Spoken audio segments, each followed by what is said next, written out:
வாலியின் மனைவி பெயர்தான் தாரா.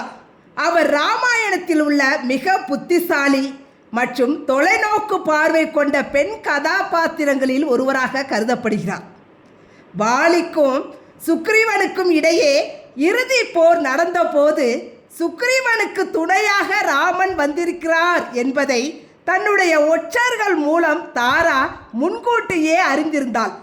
எனவே அவள் வாலியிடம் சென்று போருக்கு செல்ல வேண்டாம் என்றும் ராமருடன் பகைத்து கொள்ள வேண்டாம் என்றும் எச்சரித்தாள். ஆனால் வாலி தன்னுடைய பேராற்றல் மீதிருந்த மிதமிஞ்சிய நம்பிக்கையால் அவளது பேச்சை கேட்காமல் போருக்கு சென்று மடிந்தான்.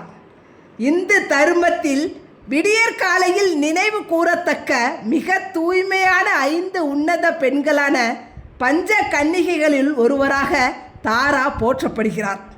வாலியின் மறைவுக்கு பிறகு சுக்ரீவன் கிஷ்கிந்தையின் மன்னனாக பொறுப்பேற்ற போது தாரா அந்த நாட்டின் முதன்மை பேரரசியாக தொடர்ந்து வழிகாட்டினார்.